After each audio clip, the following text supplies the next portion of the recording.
Hello students, अपना 12th class में chemical kinetics का लेसन चल रहा है। केमिकल काइनेटिक्स में आपने पीछे की लेक्चर तक फर्स्ट ऑर्डर रिएक्शन पढ़ा है। केमिकल काइनेटिक्स रासायनिक बल गतिकी में प्रेजेंट टाइम तक आपने ये वाला टॉपिक प्रिपेयर कर रखा है, first order reactions. First order reactions में कहां तक आपकी प्रिपरेशन हो चुकी है वो इक्वेशन में नोट कर दूं। अपन ने डेराइव कर लिया है के integrated rate constant K is equals to 2.303 upon A T log 10 base A upon A minus X. ये इक्वेशन जो है इस पर अपन ने डेराइव करके इसकी यूनिट कर लिया है और इसके लिए हाफ लाइफ तक का कंप्लीट मैटर आ चुका है। आज के इस लेक्चर में अपना जो अभी ये लेक्चर चल रहा है, लेक्चर नंबर 6 में हम फर्स्ट ऑर्डर रिएक्शन के लिए कंसंट्रेशन और ग्राफ में कंसंट्रेशन और टाइम में ग्राफ पढ़ेंगे, प्लस फर्स्ट ऑर्डर रिएक्शंस के लिए एग्जांपल्स पढ़ेंगे। तो पढ़िए, मैंने सबसे पहले हेडिंग बनाई है graph between A concentration and time.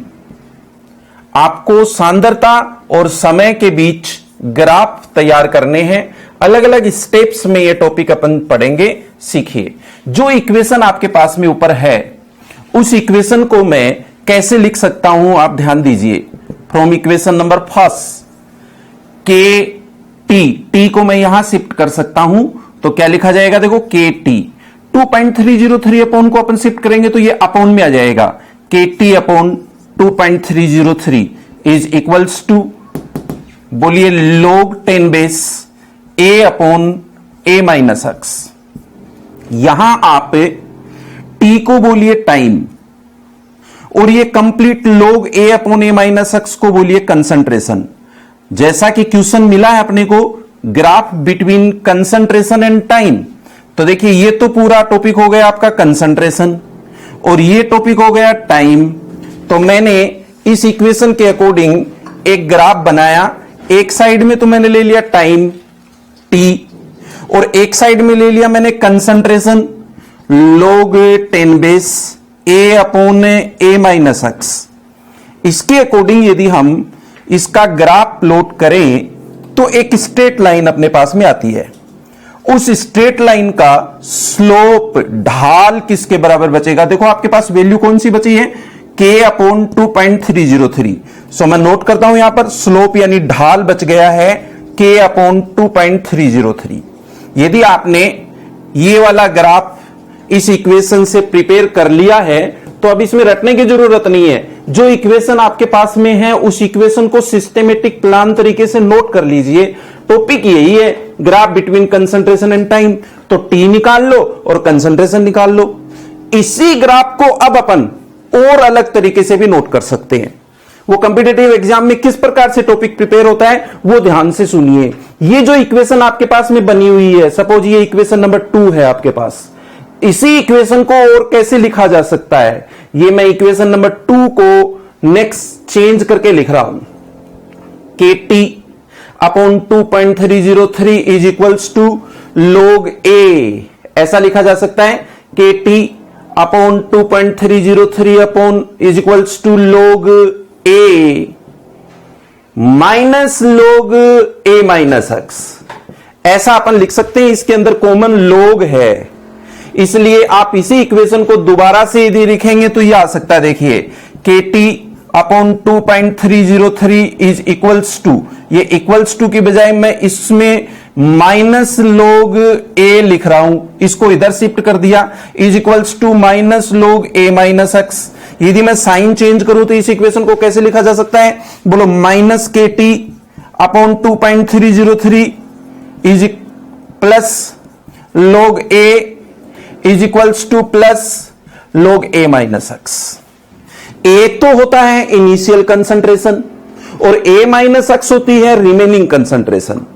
तो आपको रिमेनिंग कंसंट्रेशन ए माइनस एक्स और टाइम टी के बीच में एक ग्राफ प्लॉट करना है। इसलिए आप इस इक्वेशन के अकॉर्डिंग इसका ग्राफ क्या बना सकते हैं वो दोबारा से पढ़िए। मैंने एक साइड में तो ले लिया है, देखो टी टाइम, और एक साइड में ले लेता हूं मैं concentration log a minus X, ये कंसंट्रेशन है। तो इसके लिए जब आप ग्राफ प्लॉट करेंगे तो साइन कैसा है, देखो यहां पर नेगेटिव है, नेगेटिव है इसलिए लाइन तो स्ट्रेट होगी बट टॉप टू बॉटम ये वाला इसका ग्राफ आ गया। यहां आपके पास एक तो देखिए स्लोप, ये तो स्लोप आप आइडिया लगाइए, अब स्लोप क्या बचेगा माइनस के अपॉन 2.303, सो इसका स्लोप हो गया माइनस के अपॉन 2.303। बट यहां पर अपने पास में एक वैल्यू और बची हुई है जो है log a, ये प्लस में log a जो बचा हुआ है ये इसका इंटरसेक्ट है, अंतःखंड, ये इंटरसेक्ट यानी अंतःखंड बच गया है इसका log a के बराबर। स्टूडेंट्स मैंने आपको दो ग्राफ यहां पर समझाए हैं, एक तो देखिए graph between concentration and time इस इक्वेशन के लिए, फिर इस इक्वेशन में अपन ने चेंज कर दिया है, ये वाली इक्वेशन आ गई है। दोनों इक्वेशन पर आपको दो प्रकार के ग्राफ तैयार करने हैं, यहां पर ये इक्वेशन मान लीजिए और यहां पर ये इक्वेशन मान लीजिए। मैं समझता हूं शायद फर्स्ट ऑर्डर रिएक्शन की इंटीग्रेटेड रेट इक्वेशन के पर आपको ये दोनों टाइप के ग्राफ बनाने आते होंगे। इसमें अपन अब आगे टॉपिक को इंक्रीज करते हैं, बढ़ाते हैं फर्स्ट ऑर्डर रिएक्शन के लिए एग्जांपल्स। मैं आगे चलता हूं, ग्राफ के बाद अगला टॉपिक आप पढ़ रहे हैं examples of first order reaction. उनमें एग्जांपल नंबर फर्स्ट देखिए, याद रखने का एक तरीका बताऊं कि कभी भी आपको सिंपल एग्जाम में, बोर्ड एग्जाम में या कॉम्पिटिटिव एग्जाम में क्वेश्चन के साथ में रेडियो एक्टिव नाम मिल जाता है, नाभिक स्नेही या रेडियो एक्टिव मतलब किसी भी प्रकार का उभयधर्मीय पदार्थ का नाम मिल जाता है जिसपे कि न्यूक्लियस पर रिएक्शन हो रही है, ऐसी कोई रिएक्शन मिलती है तो मैंने लिख दिया ऑल रेडियो एक्टिव रिएक्शंस। सभी रेडियो एक्टिव रिएक्शंस, जितनी भी रेडियो एक्टिव रिएक्शंस होती हैं वो फर्स्ट ऑर्डर रिएक्शन होती है, और उन रिएक्शंस के लिए आपको रेट कांस्टेंट के की वैल्यू जो अभी अभी मैंने लिख रखी है सदैव यही याद रखनी है, इसके अंदर कोई चेंज नहीं करेंगे। बोलिए k is equals to 2.303 upon T log 10 base a upon a minus x.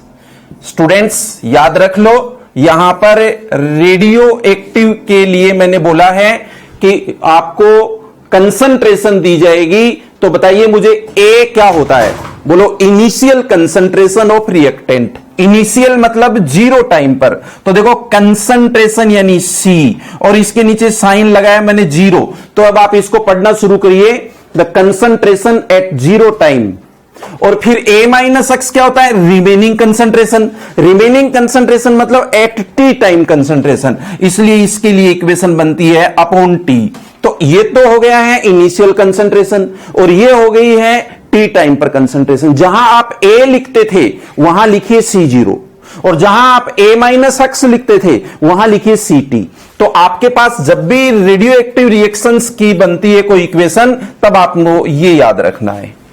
First order reaction में एग्जांपल नंबर 2, सेकंड एग्जांपल दे रहा हूं, आपको ये याद रखना चाहिए, hydrolysis of ester in acidic medium. अम्लीय माध्यम में एस्टर का जल अपघटन प्रथम कोटि अभिक्रिया होती है। ये वाली इक्वेशन जब कभी दूसरे क्वेश्चन के रूप में भी आती है तो मैंने इसको इंपॉर्टेंट लगा दिया है, यही इक्वेशन आपको इस एग्जांपल से भी मिल जाएगी, स्यूडो यूनिमोलिक्यूलर रिएक्शन, जिसको अपन छदम एकाणुक अभिक्रिया नाम देते हैं, छदम एकाणुक। याद रखो, स्यूडो यूनिमोलिक्यूलर रिएक्शन या हाइड्रोलिसिस ऑफ एस्टर, जिसको अपन ने इस प्रकार से लिखा है, याद करते हैं अपन, CH3COOR C2H5, ये एस्टर है, एथाइल एसीटेट, इसका अपन ने हाइड्रोलिसिस किया है वाटर, और ये एसिडिक मीडियम में चल रही है। इस रिएक्शन में जो प्रोडक्ट बनता है वो कार्बोक्सिलिक एस्टर है और ये एक अपने पास में एल्कोहल बन गया है। आप जब कभी भी हाइड्रोलिसिस ऑफ एस्टर लिखते हैं इन एसिडिक मीडियम, तब तो वो फर्स्ट ऑर्डर रिएक्शन होगी। और यदि आपने यहां पर बेसिक मीडियम लिख दिया तो गलती नहीं हो जाए, ध्यान रख लेना। कभी कभी एग्जामिनर जानबूझ करके स्टूडेंट के क्वेश्चन आंसर रॉन्ग करवाता है। Hydrolysis of ester in basic medium means second order reaction, और यदि वो एसिडिक मीडियम है मींस फर्स्ट ऑर्डर रिएक्शन। इसलिए फर्स्ट ऑर्डर रिएक्शन का मैंने 2 एग्जांपल लिखा है। इस इक्वेशन पर हमेशा K = 2.303 upon T log 10 base A upon A minus x ही लिखा जाएगा, कोई चेंज नहीं होगा। आपको 2 एग्जांपल बताए मैंने, दोनों आपके याद हुए होंगे। नंबर 3, फर्स्ट ऑर्डर रिएक्शन के लिए थर्ड एग्जांपल। आपने थर्ड एग्जांपल सुना होगा केन शुगर के लिए। ये मैंने केन शुगर लिखा है, जिसको आप इन्वर्जन बोलिए, प्रतिपन बोलिए, केन शुगर का इन्वर्जन। इन्वर्जन जब अपन लिखते हैं इसका मतलब होता है शुगर का हाइड्रोलिसिस करते हैं अपन, जिससे कि वो ग्लूकोज, फ्रक्टोज आदि में कन्वर्ट होता है। इसके लिए भी के की वैल्यू सेम होती है, जैसा आपने अभी तक पढ़ा है उसी के अकॉर्डिंग चलती है। नंबर 4, अभी फोर्थ एग्जाम्पल जो चल रहा है वो ये है, देखिए N2O5 का अपन ने डिसोसिएशन किया तो NO2 प्लस O2 बना है। इस रिएक्शन को अपन बैलेंस कर लेते हैं। ये देखिए इक्वेशन बैलेंस है। यहां पर ये इक्वेशन गैस मीडियम में भी हो सकती है और जनरल मीडियम में भी हो सकती है। इस इक्वेशन के लिए भी आप रेट कांस्टेंट K की वैल्यू सेम लेंगे। मैं अब मेन टॉपिक पे आता हूं। एग्जांपल्स का टॉपिक चल रहा है, काफी इंपॉर्टेंट है, स्टूडेंट्स कंफ्यूज होते हैं। फर्स्ट ऑर्डर रिएक्शन के लिए example in gases reaction. Gases reaction जब होती है तब फर्स्ट ऑर्डर रिएक्शन का एग्जाम्पल कैसे लिखा जाता है, यह 2 प्रकार से समझना है अपने को। यह फर्स्ट टाइप है, इसमें मैं लिख रहा हूं if pressure initial and pressure at T time. ये इनिशियल यानी प्रारंभिक दाब, ये टी टाइम यानी टी समय पर दाब। If pressure initial and pressure at T time is given. आपको ये 2 प्रकार के प्रेशर इक्वेशन में दिए हुए हैं। बताइए कौन कौन से? प्रारंभिक दाब और टी समय पर दाब, initial pressure and T time pressure is given. तब आपको K = 2.303 upon T log 10 base pressure initial minus into n-1 upon n into pressure initial minus pressure total याद रखना है। यह इक्वेशन स्टूडेंट्स के कम समझ में आती है, इसलिए इस पर अपने को यहां पर थोड़ा काम करना चाहिए, समझना चाहिए। मान लो कि मेरे पास में इक्वेशन है A से B प्लस C बना। A गैस है, B गैस है, C गैस है। यहां आप इस इक्वेशन में गैस इक्वेशन मान करके अगले ने अपने को क्या क्या दिया है बताना। एक तो इनिशियल प्रेशर दिया और एक टी टाइम पर प्रेशर की एक टेबल बना करके दी है। तो इस पर फॉर्मूला अप्लाई करते समय अपन क्या बोलेंगे, n की वैल्यू कहां से निकालेंगे। देखो ये कितने मोल है 1, ये कितना मोल है 1, ये कितना मोल है 1। तो बोलिए प्रोडक्ट मोल कितना है, प्रोडक्ट मोल है 2। एक रिएक्टेंट से कितने नंबर ऑफ प्रोडक्ट बन रहे हैं, बोलिए 2। तो यहां n की वैल्यू बन गई है 2। अब आप 2 रखेंगे तो बोलिए 2 - 1, तो ये तो बन गया ऊपर P इनिशियल प्रेशर। और यहां लिखेंगे बोलिए 2 × P initial minus P total. तो यहां आपको मैं जो टॉपिक बता रहा हूं शायद ये फॉर्मूला अप्लाई करने आने लग गया होगा। अगर नहीं आ रहा है अभी भी तो दूसरे एग्जांपल में पढ़ते हैं अपन। मेरे पास में ये इक्वेशन है, देखो N2O5 gives NO2 plus half O2। ये मैंने एक इक्वेशन लिखी है। तो आप देखना इसके अंदर सभी रिएक्टेंट और प्रोडक्ट क्या हैं, बोलिए गैस हैं। तो इस इक्वेशन को बैलेंस करने पर आप देख रहे होंगे कि 1 रिएक्टेंट, 1 मोल ऑफ रिएक्टेंट जो है, 1 मोल ऑफ रिएक्टेंट कितने मोल ऑफ प्रोडक्ट बना रहा है। ये 1 है, ये 2 प्लस 0.5 कितने मोल बना रहा है? 2.5 मोल प्रोडक्ट बना रहा है। तो आप बोलिए n की वैल्यू कितनी है? n की वैल्यू है 2.5। अब आप n की वैल्यू 2.5 रखिए इसके अंदर, तो क्या इक्वेशन आ जाएगी? बोलो k is equals to 2.303 upon t log 10 base p initial into n-1। n की वैल्यू कितनी करूं? 2.5। तो p initial 2.5 minus 1 upon 2.5 into P initial pressure of initial minus pressure of total. आपको यहां पर ये जो दोनों वैल्यूज हैं ये इक्वेशन में दी जाएंगी, कैलकुलेशन हो जाएगी, आंसर आ जाएगा। अगर आपके फिर भी याद नहीं हुआ है तो चलिए एक एग्जांपल और लेता हूं, आप इसे दोबारा से सीख सकते हैं। माना कि मैंने एक इक्वेशन लिखी, a से b प्लस सी बना है, a से b प्लस सी, यहां 2 और ये 1। तो बोलिए 1 मोल ऑफ रिएक्टेंट कितने मोल ऑफ प्रोडक्ट देता है गैस के? कहो 3 मोल देता है। तो आप n की वैल्यू यहां पर बोलिए 3। अब आप क्या नोट करेंगे? 3 माइनस 1 और अपॉन यहां पर बोलेंगे 3 into P initial minus P total. मैं समझता हूं शायद आपको यह एग्जाम्पल समझ में आ गया होगा। अगर गैस इक्वेशन दे रखी है तो ऐसे लिखना है। और अब इसी में गैस इक्वेशन में ही एक दूसरी कंडीशन डालता हूं, बस 2 मिनट लगेंगे, आप इस टॉपिक को आप दोबारा से प्रिपेयर कर सकते हैं। यह कंडीशन फिर से डालिए, इफ पी इनिशियल नहीं, P total, P time and P infinite is given. कई बार इक्वेशन ऐसी होंगी गैस इक्वेशन जिसमें P प्रेशर इनिशियल नहीं दिया है, T टाइम पर प्रेशर दिया है, T समय पर दाब दिया है और अनंत दाब दिया है। ऐसी इक्वेशन यदि आपको कभी मिल जाए तो उसके लिए K की वैल्यू ये याद रखेंगे, K is equals to 2.303 upon T log 10 base P initial की बजाय करेंगे P infinite upon 2 into P infinite minus P T time pressure bracket में। आप ये वाली इक्वेशन याद रखेंगे, लेकिन ये तभी लगेगी जब आपको P इनिशियल प्रेशर नहीं दिया है बल्कि टी टाइम पर प्रेशर और इनफिनाइट प्रेशर दिया हुआ है। कंफ्यूज नहीं हो, मैंने फर्स्ट ऑर्डर रिएक्शन के एग्जाम्पल का एक अलग से लेक्चर इसलिए बनाया है कि इसमें छोटे छोटे क्वेश्चंस होते हैं, बेसिक क्वेश्चंस हैं, एग्जाम में आते हैं, कंपिटिटिव एग्जाम में आते हैं। एग्जाम्पल नंबर फर्स्ट बोला मैंने रेडियो एक्टिव के लिए, सेकंड बोल दिया एस्टर का हाइड्रोलिसिस, थर्ड बोल दिया आप कोई भी जैसे कैन शुगर का इन्वर्जन ले सकते हैं, फोर्थ N2O5 का डिसोसिएशन। अब वो गैस इक्वेशन यदि है तो गैस इक्वेशन में 2 प्रकार की फॉर्म में वो प्रोडक्ट बनेगा।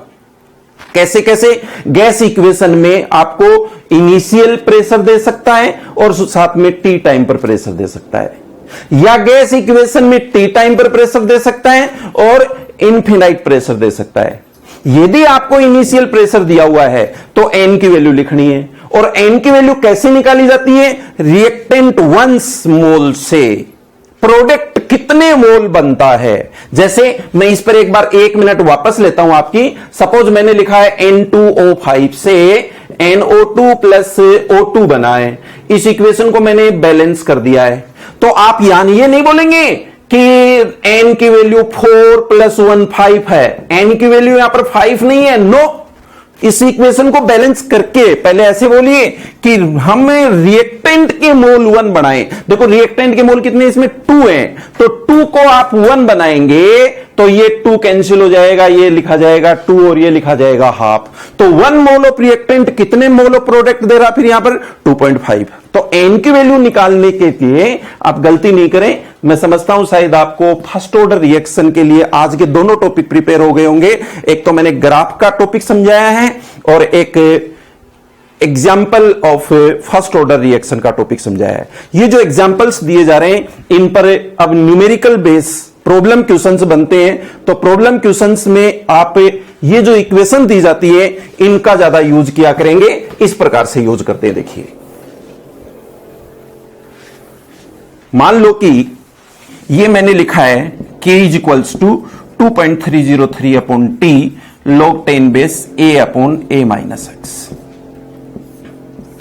और इस इक्वेशन पर अब अपने को क्वेश्चन बोलेगा आप क्वेश्चन सब ध्यान से सुनना, जो भी लोग अपनी यहां पर वीडियो सुन रहे हैं, सब जो देख रहे हैं, मैं एक क्वेश्चन बोलता हूं कि मान लीजिए एक फर्स्ट ऑर्डर रिएक्शन है, 10 मिनट में 10 मिनट में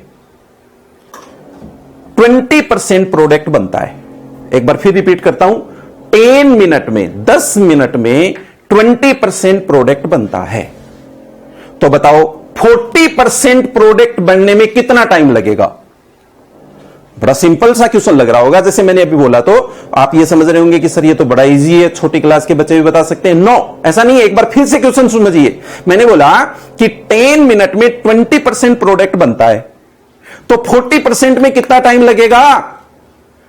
40% में 20 मिनट नहीं लगेंगे, जो आप आइडिया से सोच रहे हैं। अपने को आंसर निकालने के लिए फॉर्मूले अप्लाई करने पड़ेंगे, और उसके लिए अगले ने आपको टाइम दिया है, रेट कांस्टेंट दिया है, इनिशियल कंसंट्रेशन दी है, और रिमेनिंग कंसंट्रेशन दी है। जैसे अभी अभी मैंने कहा कि टाइम कितना दिया अगले ने, बोलो 10 मिनट्स। इनिशियल कंसंट्रेशन कितनी थी? 100%। तो कितनी शेष बच गई? इनिशियल कंसंट्रेशन 100 में से प्रोडक्ट कितना बन गया? 20% ना। तो रिमेनिंग कंसंट्रेशन कितनी बच गई? 80%। तो ये तीनों वैल्यू जब आपके पास में 1 2 3, तो इससे आपके पास में एक बार क्या आ जाएगा? के। और जब के की वैल्यू आ जाएगी तो सेकंड ऑप्शन में फिर अपन दोबारा से उसमें टाइम निकाल सकते हैं, जैसे मैं निकाल करके बता रहा हूं आपको। बोलिए K is equals to 2.303 upon T 10 minute log 10 base A 100 A minus X, कितना रिमेनिंग बच गया? 80। तो आप बोलिए 10/8 5/4 log 5 माइनस log 4। log की वैल्यू अपने को आती है, इसलिए अपन क्या लिख सकते हैं? k is equals to 2.303 upon 10 log 5 की वैल्यू माइनस log 4 की वैल्यू। log 5 की वैल्यू होती है 0.6991 और log 4 की वैल्यू होती है 0.6020। इसलिए अपने पास में ऑलमोस्ट कितना बच गया है? 0.9। इसको आप मल्टीप्लाई करेंगे, आपके पास में क्या आ गया? बोलो के। के की वैल्यू यदि आपके पास है तो फिर इससे अपने पास क्या आ जाएगा? T. So t is equals to 2.303 upon k. ये रहा के। कितना? 2.303 into 10 into 0.09। Yes, log 10 base a initial concentration 100 है, और अब कितने के लिए बता रहा था? वो 40%। तो 40% जब प्रोडक्ट बन गया तो 60% रिमेनिंग कंसंट्रेशन बच गई है। अब बोलेंगे log 5 माइनस log 3।